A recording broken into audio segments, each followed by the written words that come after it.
Let's have a look at this interpreted on-the-fly compiled thing. How is the JavaScript code in our browser executed? And not just in our browser, but typically in any environment where you run JavaScript. Let's say you write your JavaScript code and you want it to have some effect on the web page if we talk about the browser as the environment where we run our script. Then you have one important thing built into any environment where you want to run JavaScript code, and that's a JavaScript engine. It's built into the browser, as I said. There in Chrome, for example, in the Chrome browser, it's V8, that's the name of the engine. In Firefox, the name would be SpiderMonkey. And of course, other browsers also either reuse these engines or have their own engines. Now, the job of the engine is to parse code, so parse, read, and understand your JavaScript code. Then, on the fly, compile it to machine code, because machine code executes faster.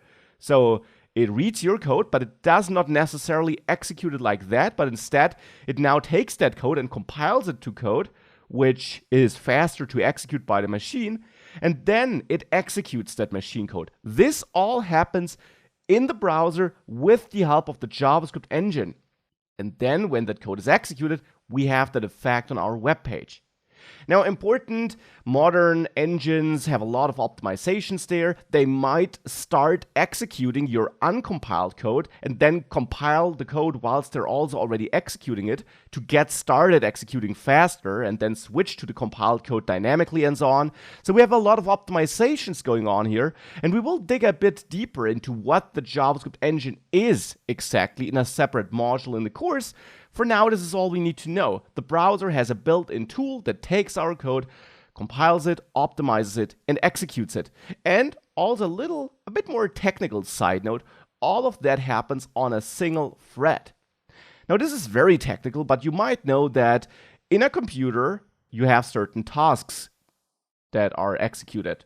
For example, the browser you opened is a task, or actually it might consist of multiple different tasks that are executed together.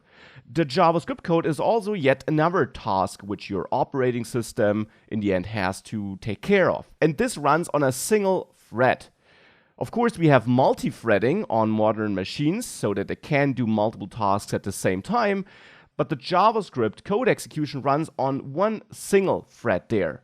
So the JavaScript code execution always happens in one single thread on your operating system. Right now, this doesn't really matter. It will become more important later in the course, though, when I will come back to this concept of single threading and which implications this has for JavaScript. But with that, we know what interpreted means, what compilation means, and how the JavaScript code is executed. What does dynamic and weekly type mean then?